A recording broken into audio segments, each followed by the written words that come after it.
अस्सलाम वालेकुम जी। आज एक बहुत ही इंटरेस्टिंग और एक न्यू इन्फॉर्मेटिव वीडियो के साथ मैं आपके साथ दोबारा हाज़िर हूँ।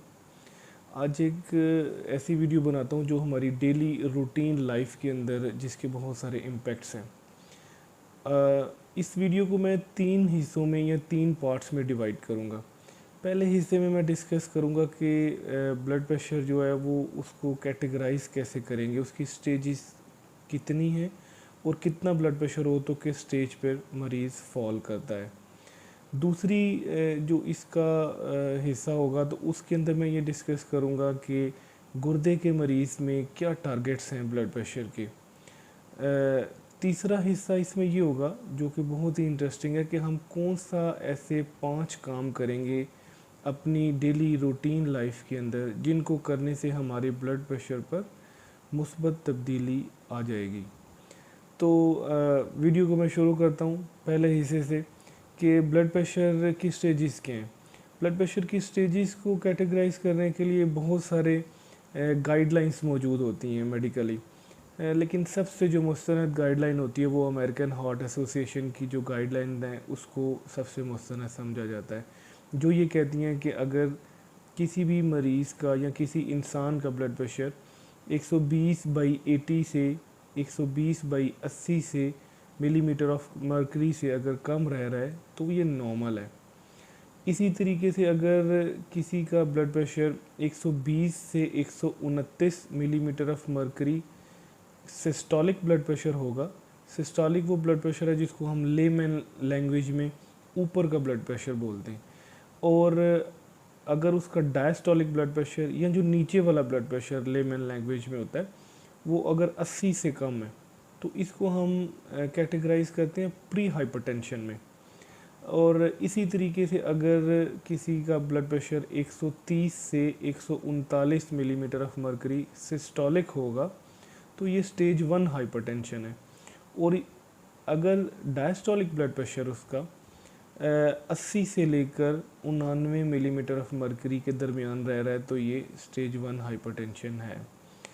और इसी तरीके से अगर किसी मरीज़ का ब्लड प्रेशर 140/90 या इससे ज़्यादा रह रहा है तो ये स्टेज 2 हाइपरटेंशन है। तो अब दूसरे हिस्से पर मैं आता हूँ।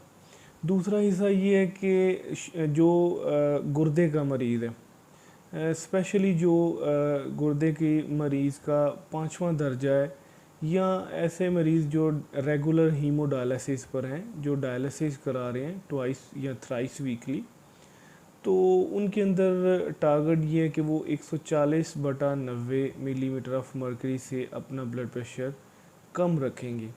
और अगर 140/90 से उनका ब्लड प्रेशर कम रहता है तो उनकी डिज़ीज़ प्रोग्रेस करने का जो अमल है वो सुस्त या डिले हो जाएगा और डिज़ीज़ प्रोग्रेशन जो सी है वो स्लो हो जाएगी इससे। अब तीसरा हिस्सा है इसका जो सबसे इंटरेस्टिंग हिस्सा है वो ये है कि हम डेली रूटीन में ऐसे कौन से 5 काम करें कि जिससे हमारा ब्लड प्रेशर कंट्रोल करने में हमें मदद मिले। और ये हम बहुत इजीली कर सकते हैं सब लोग। नंबर 1 हम वेट रिडक्शन की तरफ आते हैं। वेट रिडक्शन का बहुत ही इम्पोर्टेंट रोल है ब्लड प्रेशर को कंट्रोल करने में। नॉर्मली एक इंसान का जो BMI है वो उसको मेंटेन रखना चाहिए 18 से 25 किलोग्राम पर मीटर स्क्वायर के दरमियान में। और अगर इंसान किसी का भी वेट ज़्यादा है तो अगर कोई 10 किलोग्राम अगर वेट अपना कम करता है तो उसका जो सिस्टोलिक ब्लड प्रेशर है उसमें 15 से 20 मिलीमीटर ऑफ मर्करी तक का रिडक्शन होगा, उसमें कमी आ सकती है। इसी तरह दूसरी चीज़ इसमें इम्पोर्टेंट ये डाइट। एक डाइट है जिसे हम डैश डाइट बोलते हैं। डैश डाइट में क्या चीज़ आएगी, ऐसी खुराक जो कि सब्जियों और फलों से भरपूर हो और उस खुराक में फ़ैट्स की मिकदार कम हो, ये डैश डाइट है। अगर हम इसको अपना लेते हैं तो इसका फ़ायदा हमारे सिस्टोलिक ब्लड प्रेशर पर होगा और वो तकरीबन 10 मिलीमीटर ऑफ मर्करी तक सिर्फ डैश डाइट लेने से कंट्रोल हो जाएगा या कम हो जाएगा। तीसरी चीज़ आती है इसमें नमक का इस्तेमाल।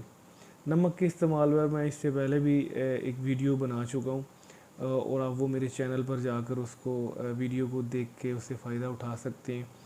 तो अगर नमक का इस्तेमाल 2 ग्राम्स तक जो सा ना वो आप कंट्रोल करते हैं, तो नमक के इस्तेमाल से कम करने से भी सिस्टोलिक ब्लड प्रेशर को आप 10 मिलीमीटर ऑफ मरकरी तक कम करने में फ़ायदा उठा सकते हैं। इसके अलावा इसमें एक इम्पॉर्टेंट चीज़ है कि अगर आप अगर कोई अल्कोहल लेता है, तो अगर अल्कोहल को वो स्टॉप करता है या उसकी टेकिंग को जो है ना वो अवॉइड करता है, इससे भी सिस्टोलिक ब्लड प्रेशर को हम 5 मिलीमीटर ऑफ मरकरी तक कंट्रोल करने में मदद ले सकते हैं।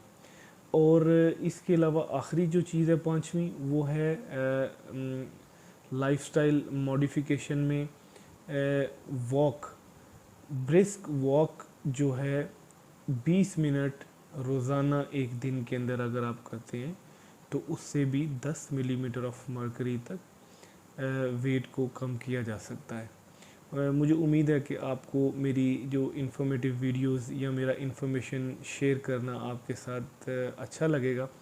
और अगर आपको मेरा ये इन्फॉर्मेशन शेयर करना अच्छा लगे तो प्लीज़ मेरे चैनल को सब्सक्राइब करें और मेरी वीडियोस को मैक्सिममली शेयर करें, ताकि हम लेमैन या कॉमन मैन का फ़ायदा कर सकें। Thank you very much.